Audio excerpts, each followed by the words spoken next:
Bien, esto ahora presentamos Verídico. Le damos el pase en la plataforma de televisión al doctor Jaime del Castillo Jaramillo. Doctor, ¿cómo está? Bienvenido. Buenas tardes, mi estimado Joe. Muchas gracias por el pase. Buenas tardes, amigos que nos visionan a través de este programa. El Verídico. Hoy día estamos al lunes 20 de marzo del 2023, en un otoño, con un otoño que nos va a traer muchísimas sorpresas, no solo en el campo meteorológico o climatológico, sino también en el campo político, en el campo social. Y estamos a la expectativa, porque la verdad de las cosas es que tenemos nubarrones al frente, así como el cielo limeño, que es panza de burro, ¿no es cierto? El color panza de burro, como decía Julio Ramón Ribeiro. Y aunque ahora estamos viviendo cielo limpio en Lima, porque hay cambios, ¿no? Como nunca hemos visto cielo limpio, azulito en Lima, y después viene el color panza de burro, lo que implica que hay una serie de cambios permanentes en nuestro clima. Está movido, las lluvias se anuncian todavía con bastante intensidad hasta mayo, junio, y el clima de calor, de temperatura alta, va a continuar, inclusive más allá de lo normalmente conocido. Muy bien, entonces esto nos preocupa porque nuestro país está encima del lomo del tigre, ¿no? Estamos ahí, exactamente encima del lomo del tigre.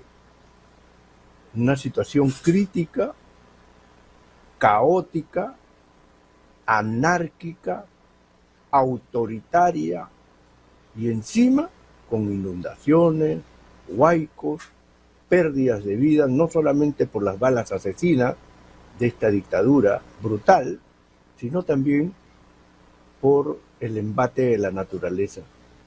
A propósito de las balaceras de Dina Boluarte contra su pueblo, Estados Unidos se ha pronunciado diciendo que en el Perú existe incertidumbre porque hay matanzas si no vemos el retorno o la repercusión internacional con respecto a esa brutalidad policíaca, militar y política de este gobierno miserable, usurpador.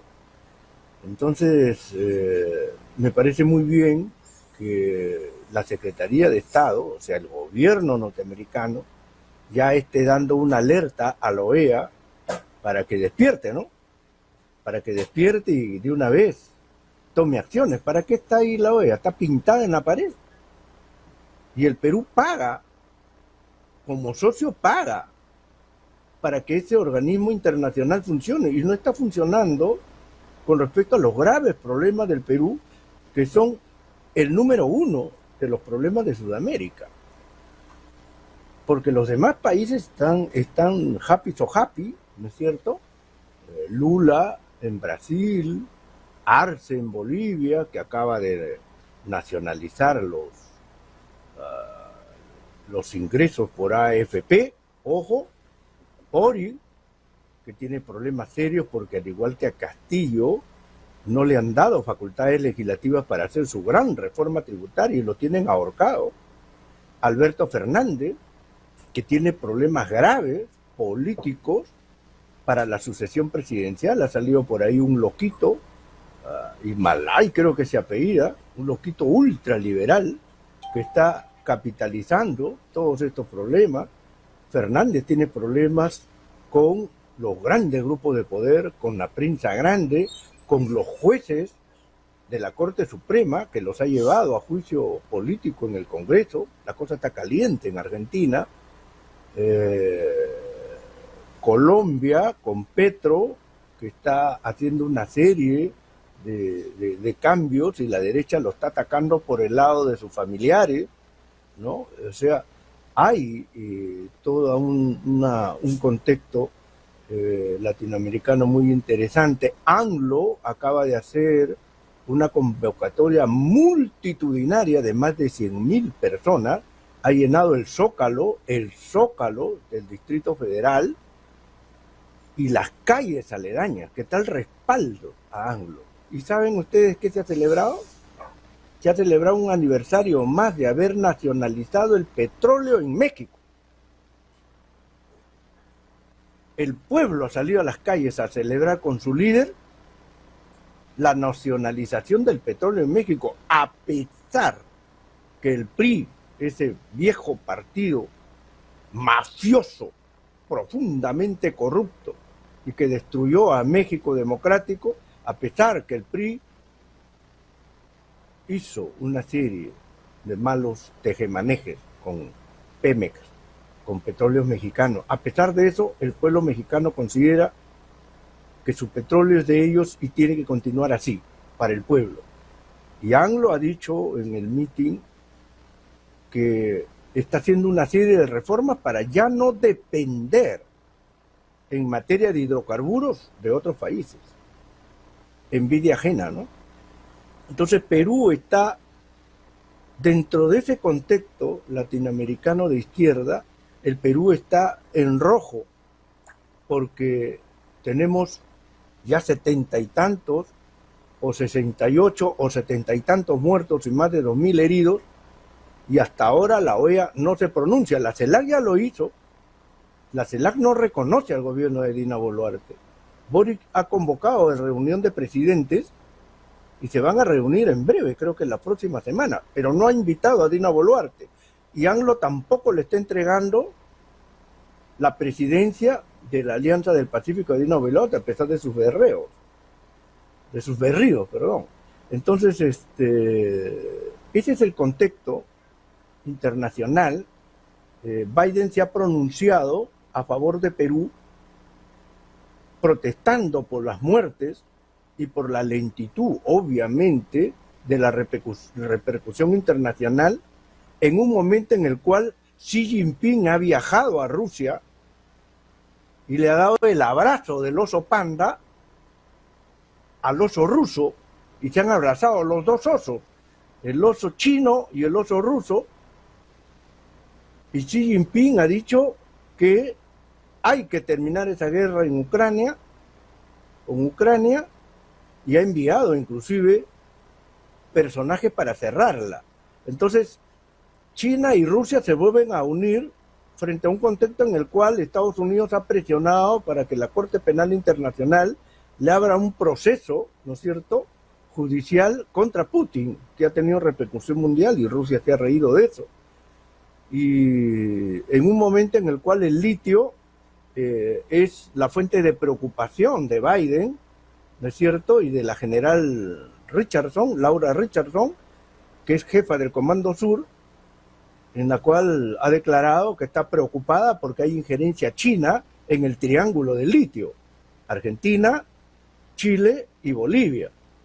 Y Perú está muy cerca de esos tejemanejes de Estados Unidos, China y Rusia, obviamente por las inmensas riquezas que tenemos. Entonces, a 100 días del gobierno de Dina Boluarte, tenemos un balance absolutamente negativo para las mayorías nacionales. En primer lugar, que no hay república. No hay separación de poderes.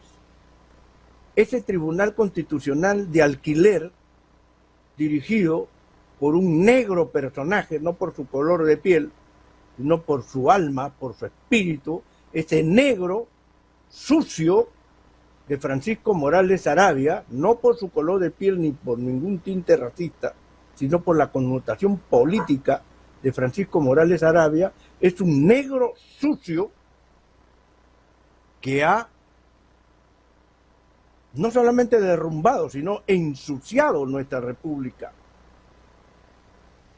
Ha eliminado la separación de poderes porque le ha dado todo el poder concentrado al poder legislativo. Y los constitucionalistas, los periodistas, la clase intelectual está callada en mil idiomas.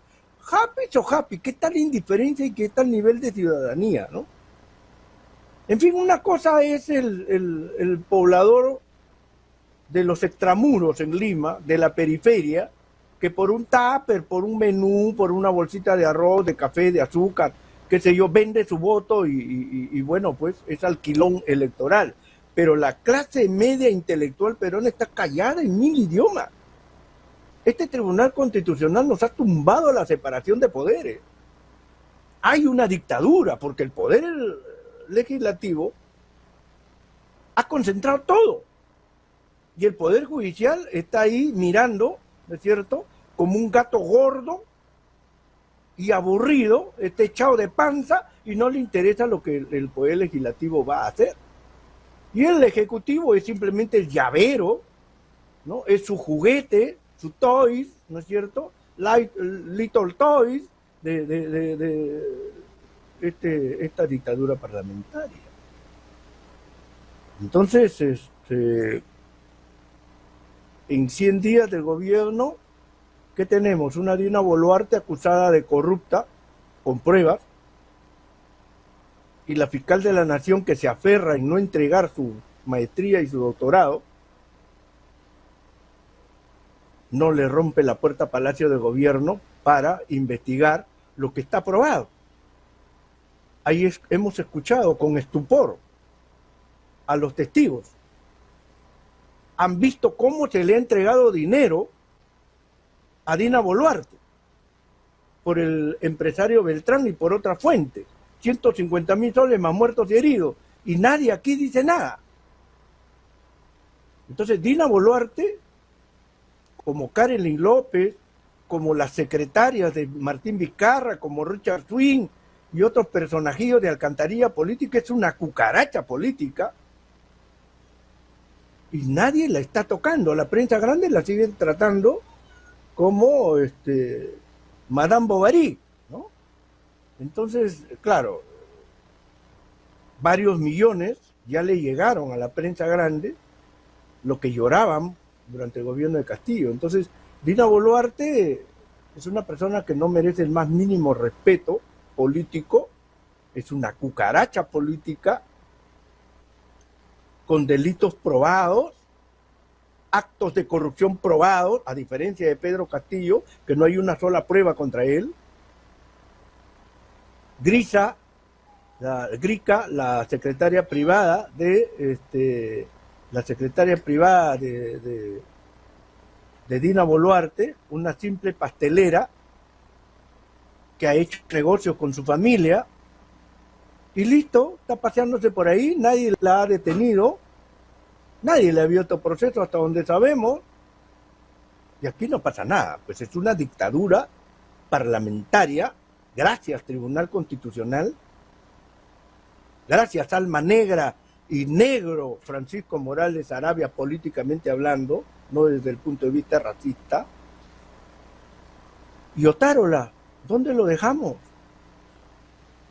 Se acaba de descubrir que Otárola es el abogado de Félix Rosenberg, un multimillonario que ha hecho su dinero con la timba. ¿Saben ustedes lo que es la timba, no? El vicio de la ludopatía. Félix Rosenberg es uno de los más grandes empresarios en materia de casinos en el Perú. Y 20 años su asesor ha sido Yes Otárola. Y Félix Rosenberg no solamente es el rey de los casinos en el Perú, el rey de la mafia, porque ustedes saben que los casinos tienen máquinas arregladas para que la casa siempre gane, como lo hacen en Las Vegas. O sea, es una actividad, discúlpenme el término, cuasi delincuencial, porque nunca vas a ganar. Las máquinas están hechas y están manipuladas para que siempre deje dinero a la casa y no a los tontos ludópatas que vienen a botar su billete ahí. Ese es Félix Rosenberg y ese es Otárola. en una actividad miserable, ruin y vil. Y la hermana de Otárola es socia con offshore con este señor Félix Rosenberg. Y no solamente queda ahí, ¿eh? Félix Rosenberg, el multimillonario, el padrino de Otárola, el Vito Corleone de los casinos en el Perú, es dueño de litio, minas de litio y otras minas, y tiene en Puno varios intereses. O sea, quítate tú para ponerme yo. ¿Recuerdan ustedes ese tema salsero de la Fania, no? Quítate tú para ponerme yo, que tuvo tanto éxito en los años 70 a nivel mundial, el famoso tema quítate tú para ponerme yo.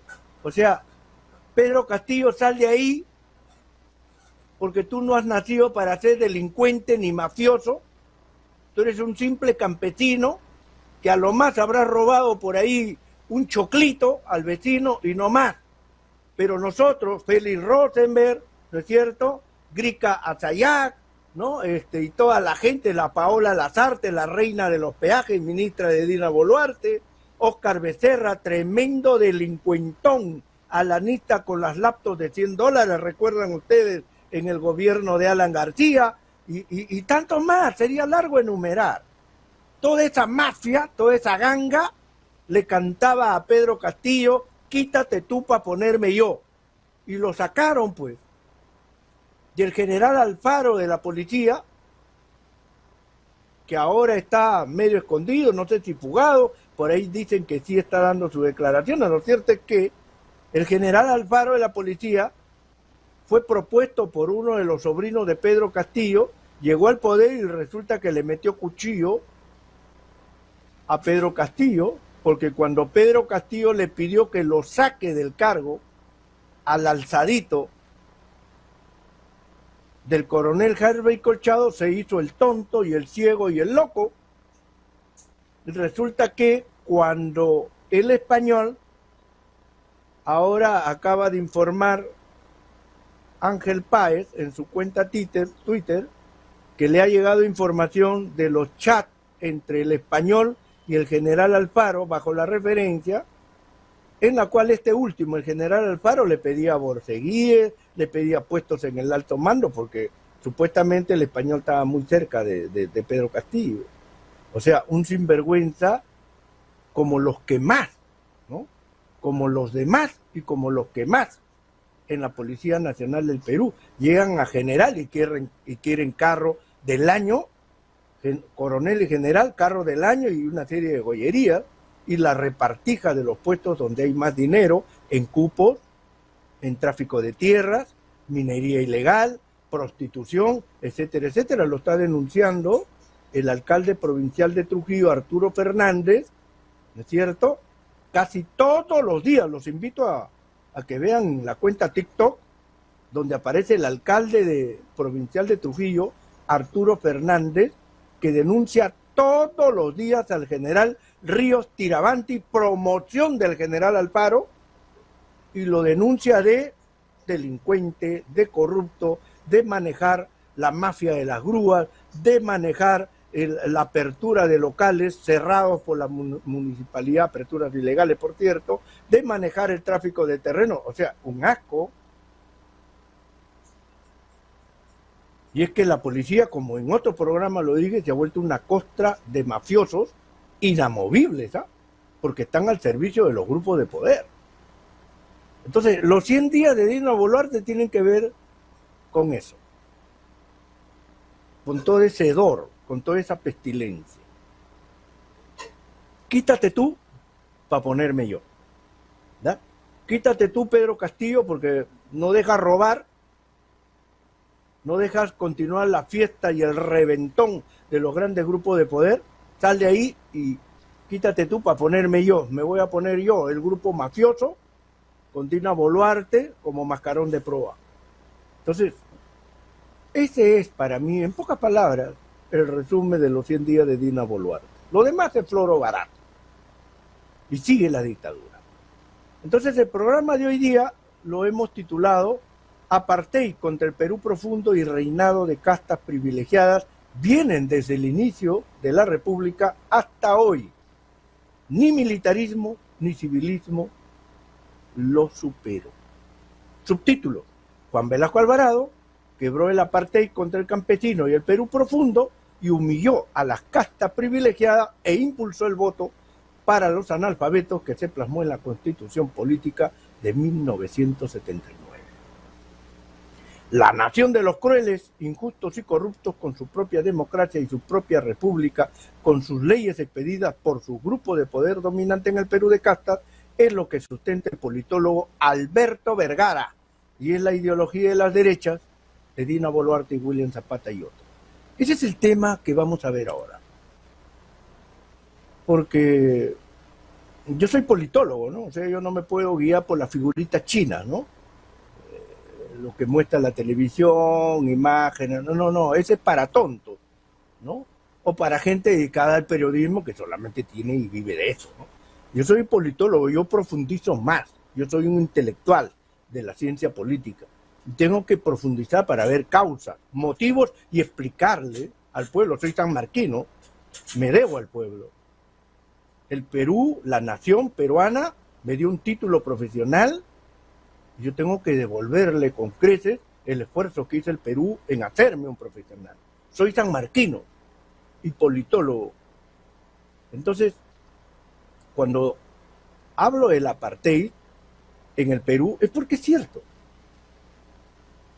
Porque en el Perú, hasta Dina Boluarte, hay un apartheid entre Lima, criolla, o las castas privilegiadas de las regiones, y Lima, contra los indígenas, los campesinos, ¿no es cierto?, y los pobres en general. Porque el balance de los 100 días de Dina Boluarte es eso, la fiesta del apartheid en el Perú. ¿Y qué es lo que vemos? La foto final de esos 100 días de Dina Boluarte. No solamente la fiesta y el reventón del apartheid, porque han matado, han gaseado y han herido y mutilado a muchos peruanos hace poco. 70 y picos y 2.000 heridos. ¿Qué es eso? Es el apartheid. A las mujeres aymaras, a nuestras hermanas aymaras, les han dicho que son peor que animales. O sea, la están tratando en un régimen de apartheid. ¿Por qué somos hipócritas al no reconocer la verdad? Entonces la foto final que tenemos de los 100 días de Dina Boluarte son perros callejeros peleándose por un trozo de carne que es el Perú. Esto es lo que estamos viendo. Y esos perros callejeros, esos perros políticos de diferentes calles, esquinas y callejones y plazas, se están peleando por esa carne, por ese pedazo de carne, y a la porra la ciencia y la tecnología, mientras que China ya está probando un avión, un ómnibus, que con hidrógeno, un ómnibus que se va a suspender en el aire. Acabo de ver el video.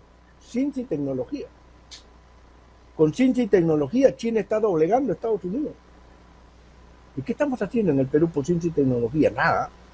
¿Qué estamos haciendo en materia de planificación estatal? Nada. Tenemos un Estado profesional, técnico, porque lo que necesitamos es un Estado donde no intervenga el político. Necesitamos un Estado profesional donde que los cargos para funcionarios, incluyendo para ministros, sea pasado por un sistema objetivo, profesional y técnico, y el político quede apartado de esto. No tenemos eso. Todavía el Estado es un botín de los partidos políticos, por eso estamos como estamos. Tenemos prevención y tenemos planificación, no la tenemos. Miren lo que ha pasado con las inundaciones, miren ustedes con la reconstrucción con cambio, de 25.000 millones de soles, se han chumbequeado 21.000 millones de soles construyendo tonterías, colegitos, postas médicas. ¿Y quién ha hecho eso? ¿Quién se ha llevado todo ese billetón? Las constructoras mafiosas de toda la vida. Fíjense cuánto tenemos por hacer en el Perú. Y ahora los contratos gobierno a gobierno son fuente de corrupción. Recuerda usted que Alan García firmó un decreto ley con facultades legislativas en la cual, si hay un trato de gobierno a gobierno, tomen nota, no hay control de ningún tipo, ¿eh? Ni la Contraloría General de la República, ni el Congreso, ni el Poder Judicial, ni nadie. O sea, se comen el billete gobierno a gobierno y nadie controla. Eso es lo que le gustó a Castañeda Locio y también a Alan García. Y fíjense que ese trato gobierno a gobierno fue motivo de que ya se hayan chumbequeado 600 millones de soles de trato gobierno a gobierno entre el Reino Unido y Perú, solo por los planos de las obras que se iban a hacer, ¿no es cierto?, de prevención contra huaicos e inundaciones. Chao, se hizo humo los 600 millones, porque el Reino Unido dijo, no, esos planos que me han enviado no sirven, se van al tacho de basura. Chao, los 600 millones de soles. Entonces, hay un apartheid en el Perú. El Perú del Perú profundo sigue en apartheid. Y lo estamos viendo frente a nuestros ojos. Vienen los hermanos de provincia y a Lima le interesa un pepino. Le meten bala, los gasean, los apalean y los tratan como gente de quinta categoría. Es un apartheid, pues. No los tratan como ciudadanos, ¿no es cierto? Entonces, este apartheid no es de ayer, esto viene desde el siglo XIX. Entonces, mis estimados, para sustentar esta postura de este modesto servidor, tenemos dos videos nada más. Un video en la cual opina la conocida historiadora Carmen McEvoy y un literato sanmarquino, Marcel Velázquez, y los entrevista Pedro Salinas, uno de los periodistas, digamos, rescatables, que al igual que César Hildebrand no lo contratan en la prensa grande porque saben que sí es un verdadero periodista y solamente tiene muñequitos de torta, ¿no es cierto?, echados, ¿no es cierto?, al sistema, les ponen corbata y los presentan en la prensa grande y los hacen pasar por periodistas. Muy bien, Carmen McEvoy y Marcel Velázquez presentaron hace unas semanas el libro Historia del Perú, escrito por un chilico. ¿Qué es un chilico? Es un hombre nacido en Celendín, la provincia de Celendín, en la región Cajamarca. Este chilico fue soldado en las gestas de la independencia de Junín y Ayacucho y conoció todo ese periodo y en 16 años ha escrito una obra que se ha compendiado en 5 tomos, que está a disposición de todos los peruanos. Muy interesante. El video es de 1 hora, de los comentarios de Carmen McEvoy con Marcel Velázquez. Y Jaime del Castillo, por cierto, ha visto todo el video y les traigo unos cuantos minutos para explicar el tema del apartheid. Los peruanos, hasta 1895,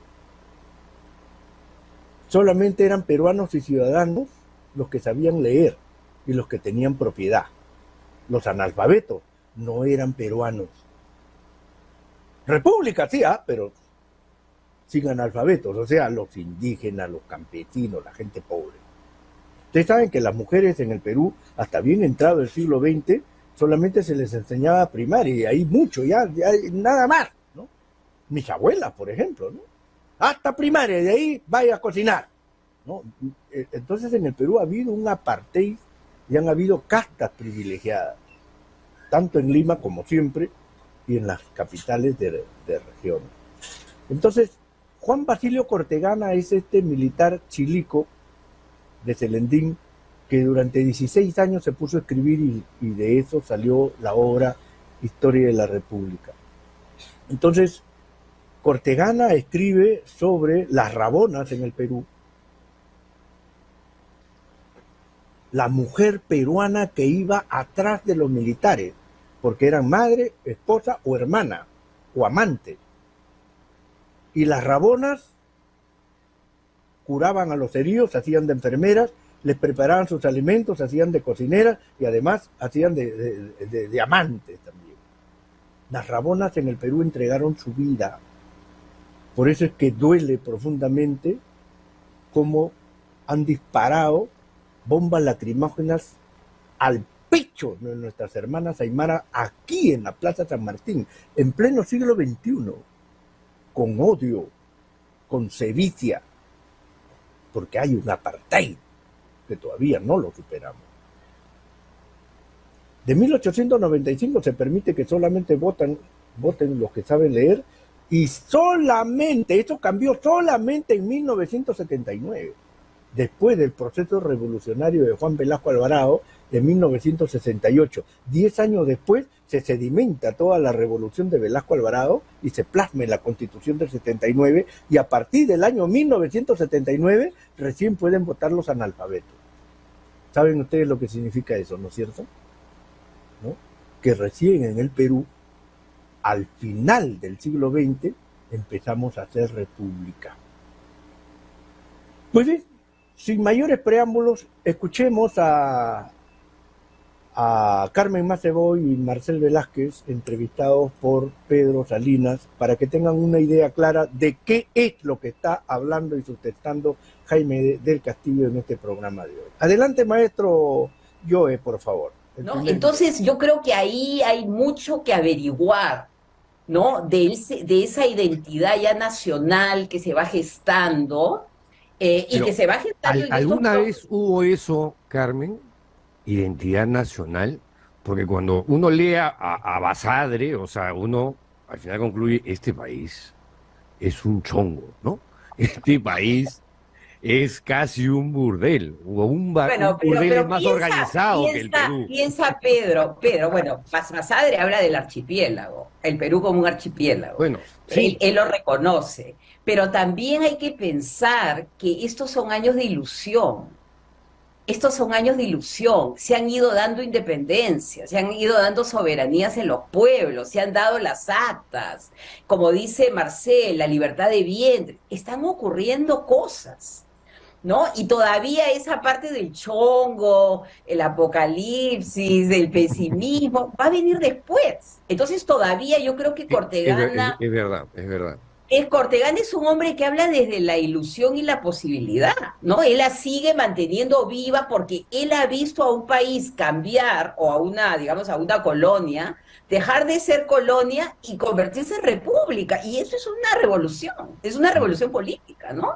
Entonces yo creo que hay que ponerlo en su contexto y en las ilusiones y en el horizonte, y probablemente Marcelo lo va a manifestar, que él lo que quiere es que se eleve Selendín, ¿no? Sí, claro. Él lo que quiere es una vida buena para su provincia, él está trabajando por una educación para las mujeres, ¿no? Entonces hay un proyecto político, ¿no? Y no queremos decir peruano, que todo se siente peruano, pero él es un selendino que ha peleado por la independencia del Perú, ¿no? Y ese es un hecho, eso es un hecho concreto. Y Cortegana entonces va a hacer, además va a ser en esto también muy distinto a los congresistas que vemos hoy, ¿no? Es decir, es alguien que va a preocuparse por su localidad y va a impulsar la construcción de escuelas. En un tiempo donde la educación para las mujeres todavía era muy minoritaria, va a impulsar la implementación de escuelas para mujeres de la provincia de Selendín. Entonces, se ve allí, digamos, un compromiso, ¿no es cierto?, con ese espacio local muy fuerte, muy intenso, y todo su periodo, digamos, en el Congreso va a estar lleno de ese tipo de iniciativas, ¿no?, para la mejora y el progreso de la educación en su patria chica, ¿no? Cuando el Estado guanero ya no necesita las provincias.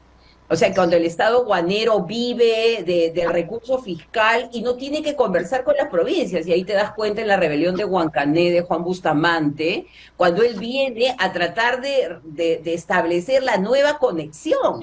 O sea, antes de la rebelión Bustamante viene a Lima a representar a sus provincias y a decirle al Estado qué cosas quieren esas provincias, y termina en una violencia porque, bueno, ya está el gamonalismo y ya han entrado pues estos señores de horca y machete, Entonces, pienso que el guano va desenganchando, ya no necesitas impuestos, ya no necesitas conversar con ella, ya que se vean, que se las arreglen con sus subprefectos, que son todos como Recharte, que es el que manda a matar a Bustamante, ¿no? Entonces yo creo que ahí el guano va a tener una importancia en este estado central que está en manos de los militares, que dice, yo para qué tengo que meterme a estar negociando con ella, si yo tengo acá la caja fiscal que me viene del guano y ya no tengo que hacer una política nacional, ¿no? Si tengo que hacer, si lo que tengo que hacer una política de conseguir préstamos para seguir sobreviviendo.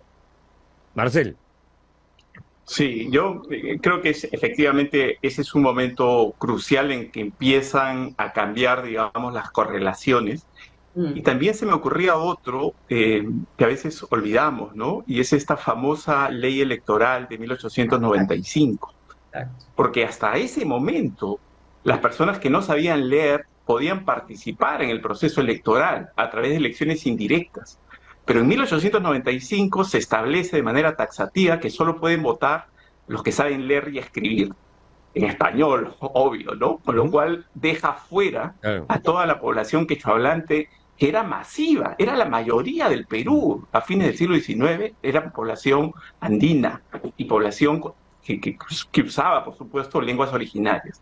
Entonces, al cerrar a la ciudadanía y esa exclusión dura casi todo el siglo XX, porque recién en 1979 se devuelve el voto a los analfabetos. Entonces, ¿de qué república estás hablando donde tienes excluida a toda esta masa de peruanos?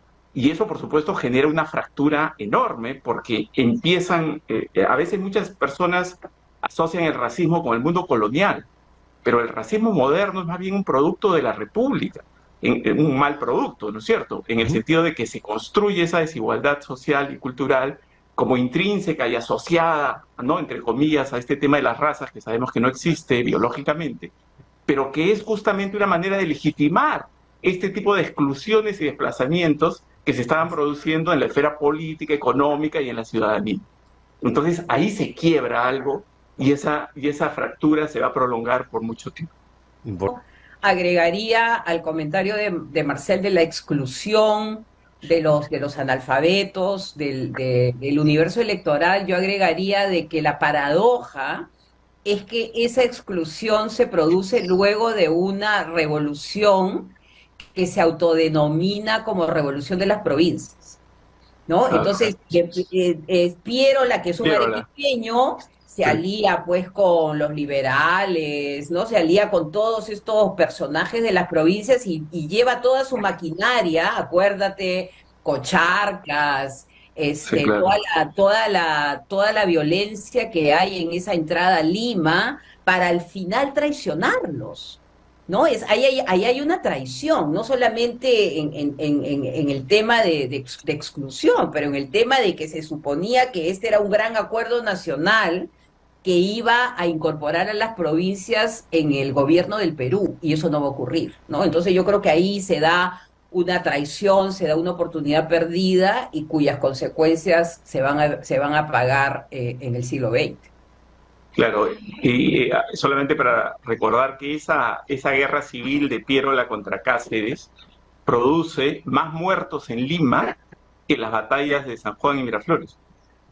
O sea, fue de una violencia tremenda, como lo recuerda Carmen, ¿no? Y sin embargo, se suponía que venían banderas, el Partido Demócrata, ¿no?, de Piérola, y que venían banderas democratizadoras y se traiciona, digamos, ese programa y más bien se impone esta exclusión, ¿no?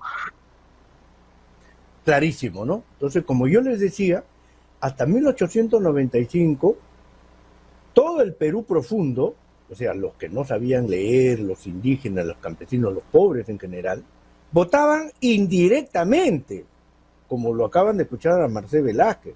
O sea, no tenían un voto directo, voy a elegir a Pedro Castillo, no era así. Y a partir de 1895 hasta esto les cortaron. En 1895 dijeron, no, solamente vota el que sabe leer. Imagínense. Y de ahí, 80 años sin ciudadanos. todo el Perú profundo, los campesinos, los indígenas, los pobres, no votaron hasta el año 79, los analfabetos, en general, estamos hablando de los analfabetos. Entonces, y es interesante que ustedes hayan sopesado las palabras de estos ponentes que les he traído, dura una hora esa entrevista, en la cual habla de Cortegana no solamente como militar, sino fue parlamentario, fue diputado por Celendín y se fajó por su Celendín querido. Llevó obras y mejoras. Esos eran mejores parlamentarios que los miserables que tenemos ahora. Y después Carmen Maceboy dice algo muy importante. Con la economía del guano se centraliza todo y el apartheid se solidifica, en mis palabras, lógicamente. Porque con la economía del guano, Lima se consideró poderosa. Ya no necesitaba de las regiones o de las provincias. Entonces le interesa un pepino ya lo que pasa en provincias. El dinero venía por el mar, porque las aves guaneras con sus heces le daban millones de ingresos al Perú, porque los europeos se llevaban las heces de las aves guaneras, y ahí está la economía del guano. Guano, heces. Vendíamos fertilizante, ese era el guano, fertilizante para Europa, para las tierras de Europa. Y Europa nos daba millones, y ahí empezó la farra, el reventón, la corrupción. Entró Lima y las castas privilegiadas en una fiesta infinita, coca de millones de dólares.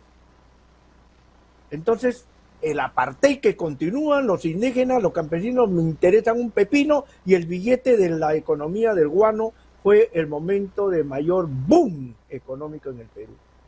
Y eso consolida el apartheid y el racismo. Piérola, posteriormente, obviamente, lidera una revolución de las provincias, que no es la primera vez, lo que estamos viendo ahora, por eso he traído este video. Piérola lidera la guerra de las provincias contra Lima, y se establece la guerra civil, que no es una novedad en el Perú, la guerra civil, porque han habido muchas en el Perú, la guerra civil entre Nicolás de Piérola, que lideraba las provincias, versus el mariscal Andrés Avelino Cáceres, que estaba en la presidencia de la República.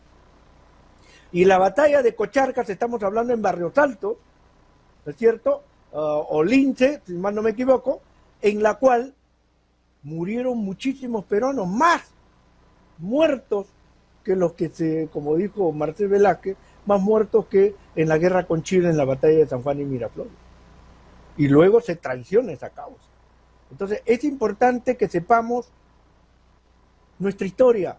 Y Juan Velasco Alvarado, después de la revolución que hizo en el Perú, se plasmó, se sedimentó con el voto para los analfabetos en la Constitución del 79. Y a partir de ahí estamos en esa lucha por hacer república y por eliminar el apartheid, que es lo que está rigiendo hasta el día de hoy. Ahora, vamos a ver un segundo video donde Alberto Vergara, la niña bonita, ¿no es cierto?, de la derecha intelectual en este momento, Alberto Vergara, el analista político de la derecha, el engreído de la Universidad Católica, habla barbaridades. Lo entrevista César Gillibrand una hora, yo he traído unos cuantos minutos, donde cual habla que el Perú no es una república para empezar, pero cuando Gillibrand le pregunta sobre la República Norteamericana, y Trump sí dice que hay una república, ¿no?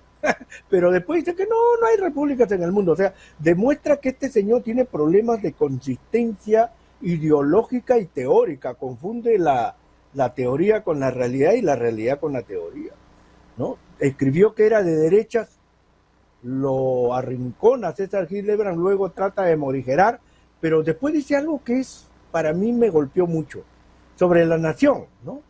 Más o menos digo lo siguiente, ustedes lo van a corroborar. Soy de una nación, pero puedo ser cruel e injusto dentro de esa nación peruana.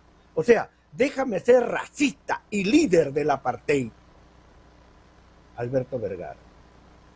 Confunde democracia y república con nación y cree que la ley debe servir para que el más fuerte, y el cruel y el malvado a quien él justifica se llame también ciudadano y se llame también repúblico en el Perú. O sea, una sustentación de derecha brutal, salvaje, inaceptable para la Universidad Católica.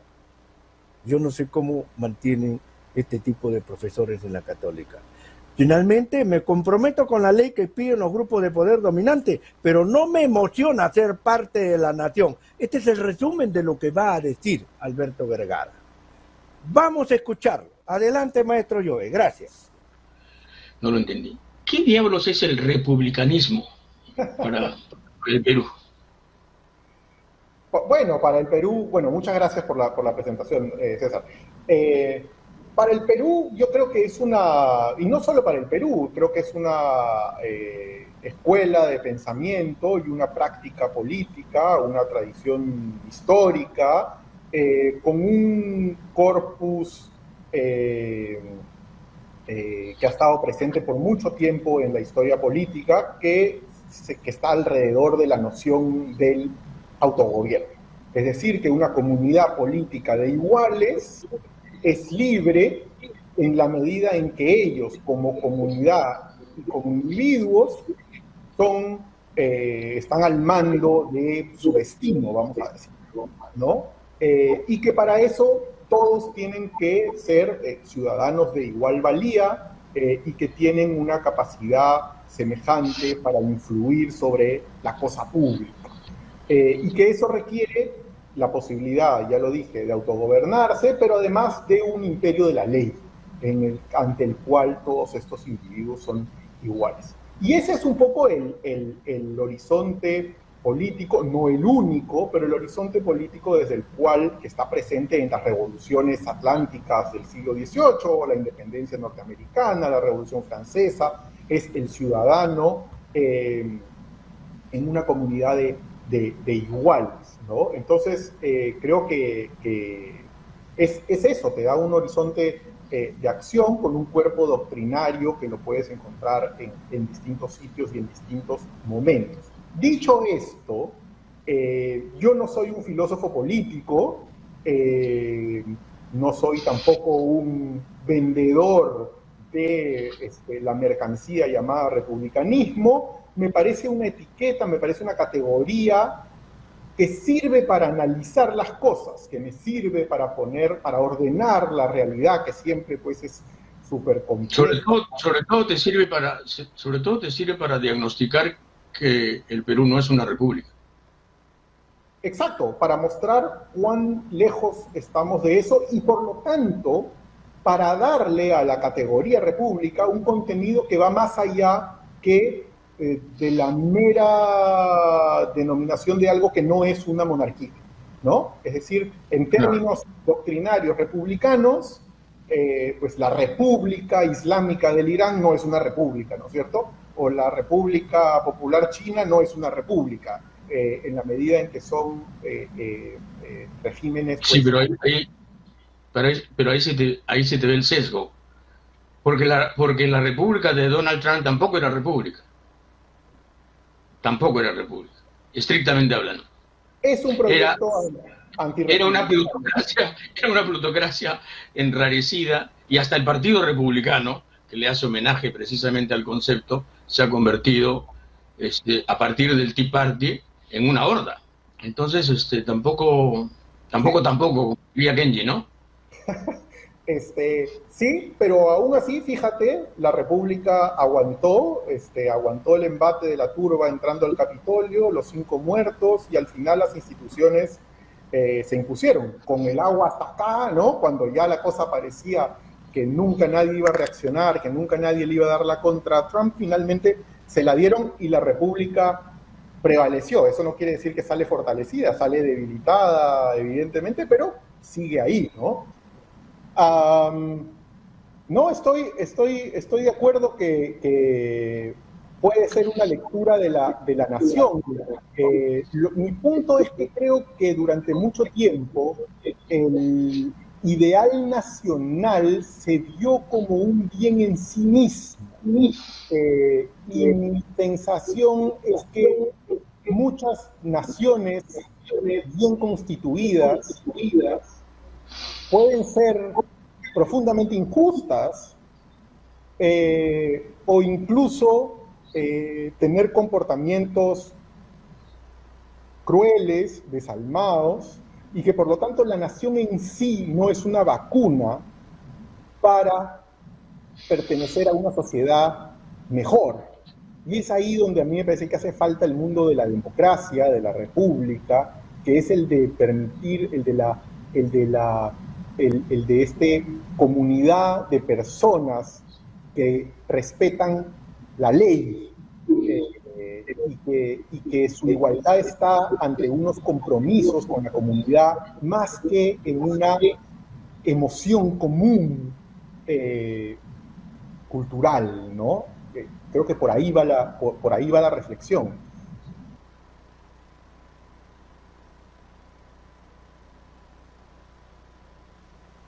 Hola, interesante, ¿no? Me he quedado, nuevamente lo escucho a Alberto Vergara y me deja, qué bárbaro, ¿no? O sea, confunde, ¿cómo puedes confundir nación con democracia y con república?